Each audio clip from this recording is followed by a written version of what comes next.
Quelle semaine de merde.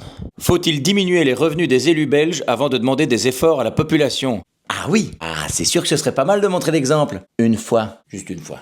Non mais parce qu'on vous voit chercher de la compassion avec votre déclaration de merde du genre. Je sais qu'il est de bon ton de critiquer les politiques, mais ce sont des hommes et des femmes. Et moi, j'ai vu 18 députés courageux. Et on assume.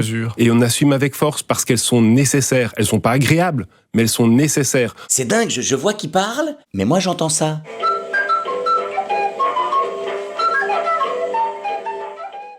On assume. C'est dingue, quand il parle, on dirait la bande sonore d'un film sur la constipation. C'est difficile, mais nécessaire.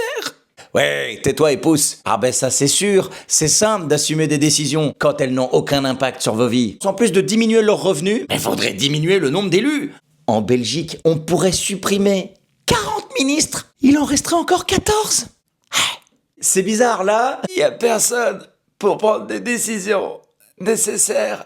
En Belgique, on a environ 500 députés. C'est presque autant qu'en France, alors qu'on est 6 fois moins nombreux. Ah, là non plus. Personne pour assumer qu'il est temps de prendre des décisions importantes, difficiles, nécessaires.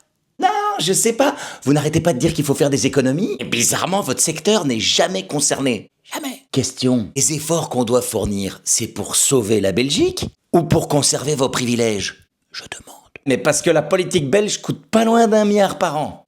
Voilà.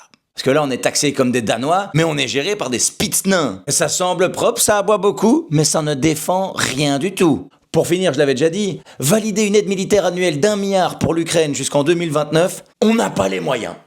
Voilà. Commander 11 F-35 supplémentaires, alors qu'on en avait déjà commandé 34, on n'a pas les moyens. En revanche, faire des économies sur les privilèges de nos mandataires, mais là on est large. Mais alors ça veut dire que nous aussi, on va devoir fournir un effort? Ah, tu vois Yvan, quand tu pousses dans le bon sens, t'as l'air moins con. Alors, est pas belle la vie? Et pour me voir en spectacle, www.pegenard.be